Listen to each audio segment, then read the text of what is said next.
नमस्कार, माय महाराष्ट्रीयन किचनमध्ये आपले सगळ्यांचे मनापासून खूप खूप स्वागत। आज मी बनवणार आहे झटपट होणारे आणि चवीला अतिशय छान असलेले मटारचे पॅटीस।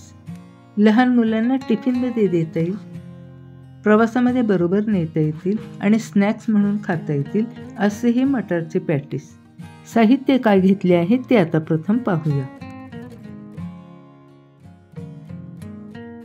एक मोठी वाटी भरून मटार घेतला आहे, 3 हिरव्या मिरच्या, 1 इंच आलं, 10 ते 15 लसणाच्या पाकळ्या, 1 लिंबाचा रस, काळ्या मिरीची पावडर, चवीपुरते मीठ, थोडी साखर, 3 टेबलस्पून कॉर्नफ्लोअर घेतला आहे आणि 3 उकडलेले बटाटे घेतले आहेत।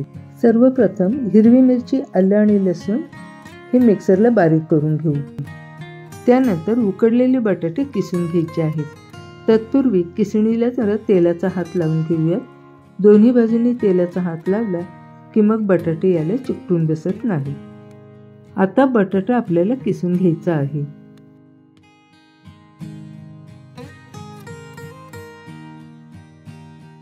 किसून घेतलेल्या या बटाट्यामध्ये घालूया चवीपुरते मीठ। ही घालू काळी मिरी पावडर।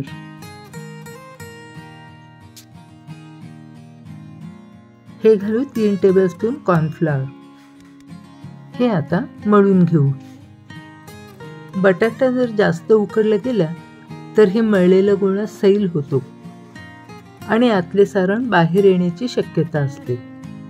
यासाठी बटाटा जास्त मऊ उकडून घ्यायचा नाही। इथे बटाटा व्यवस्थित उकडला गेला आहे, त्यामुळे मळल्यानंतर त्याचा गोळाही अगदी छान झाला आहे। मळलेल्या गोळ्याला थोडेसे तेल लावून घेऊ।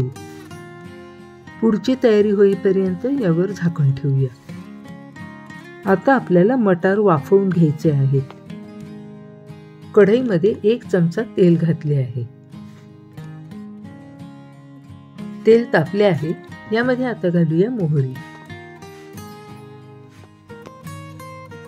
मोहरी चांगली तडतडली की त्यानंतर यामध्ये घालूया पाव चमचा हिंग। आता घालूया अर्धा चमचा हळद आणि हा घालू मटार। येथे फ्रोझन मटार घेतलेला आहे। तुम्हाला जर ओला मटार मिळाला तर तुम्ही तोही घालू शकता। या मटारला 2 वाफा येऊ द्यायच्या आहेत। यानंतर यामध्ये आता घालूया थोडेसे मीठ। मीठ घातल्यानंतर हा मटार अगदी पटकन शिजतो। 2 मिनिटे यावर झाकण ठेवू आणि वाफ येऊ देऊ। 2 मिनिट झाले आहेत आणि आपल्याला हवा तसा मटारही शिजला आहे।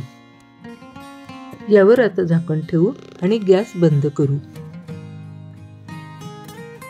हा मटार गरम असतानाच मॅशरने थोडासा दाबून घ्यायचा आहे, मऊ करून घ्यायचा आहे।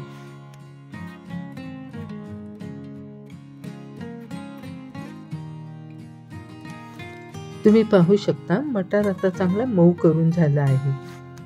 यामध्ये आता घालूया अगदी थोडेसे मीठ। याआधी मीठ घातल्यामुळे आता मीठ घालताना अगदी थोडे घालायचे आहे। हा घालू लिंबाचा रस, त्यानंतर घालू थोडीशी साखर, वाटून घेतलेली हिरवी मिरची, आले आणि लसूण याची पेस्ट। हे आता सगळे चांगले हलवून घेऊया, चांगले मिक्स करून घेऊ। यानंतर आपल्याला बनवायचे आहेत पॅटीस। येथे लिंबापेक्षा थोडासा लहान बटाट्याचा गोळा घेतला आहे। हे पहा, हे तांदळाचे पीठ घेतले आहे आणि या तांदळाच्या पिठामध्ये हा गोळा घोळून घ्यायचा आहे। तुम्हाला हवे असल्यास तांदळाच्या पिठाऐवजी मैद्याचा वापरही तुम्ही करू शकता। या बटाट्याच्या कणकेची आता पारी तयार करून घ्यायची आहे। म्हणजे आपण पुरणपोळीला जशी पारी तयार करून घेतो तशीच येथे ही पारी तयार करून घेतली आहे आणि त्यामध्ये 1 चमचा मटारचे सारण भरायचे आहे। सारण भरून घेतल्यानंतर याचे तोंड बंद करून घ्यायचे आहे। एक्स्ट्राची कणिक तेथेच दुमडून टाकायची आहे।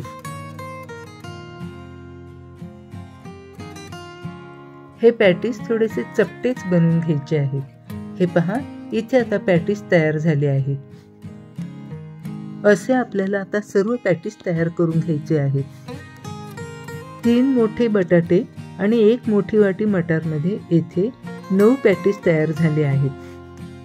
हे पॅटीस आता आपल्याला तळून घ्यायचे आहे. कढईमध्ये तेल टाकले आहे. हे तेल चांगले तापू द्यायचे आहे. सुरुवातीला तेल तापून घ्यायचे आहे आणि नंतर गॅसची फ्लेम लो ठेवून मगच पॅटीस आपल्याला तळून घ्यायचे आहे. हाय फ्लेमवर जर पॅटीस तळायला घेतले तर आतले सारण बाहेर येऊ शकते, म्हणून पॅटीस तळताना गॅसची फ्लेम अगदी लो ठेवायची आहे. बुडबुडे कमी झाल्यानंतर हे पॅटीस उलटून घ्यायचे आहेत. पॅटीस तळताना घाई करायची नाही, थोडासा वेळ लागू शकतो. आता इथे पॅटीसची साईड चेंज केली आहे. तुम्ही पाहू शकता बटाट्याचे वरचे कव्हर अगदी परफेक्ट झाले आहे, त्यामुळे मटारचे आतले सारण बाहेर येत नाहीये.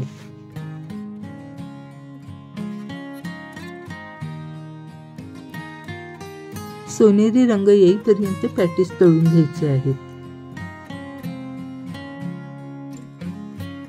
पॅटीसला आता मस्त सोनेरी कलर आला आहे. हे एका प्लेटमध्ये आता काढून घेऊ. तुम्ही पाहू शकता मस्त खमंग खरपूस असा पॅटीस येथे तयार झाला आहे. असेच आता बाकीचेही पॅटीस तळून घ्यायचे आहेत.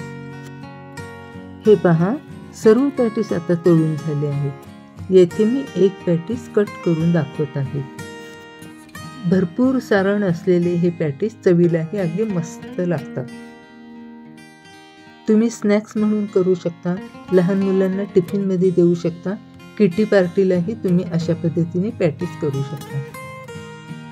रेसिपी आवडली असेल तर तुम्हीही एकदा ट्राय करून पहा. आपले काही कॉमेंट्स असतील तर तेही मला कळवा. रेसिपी जर आवडली असेल तर लाईक करा, शेअर करा आणि आवडली असेल तर सबस्क्राईब करायला विसरू नका. पुन्हा भेटूया पुढच्या एका नवीन रेसिपीमध्ये. तोपर्यंत बाय बाय.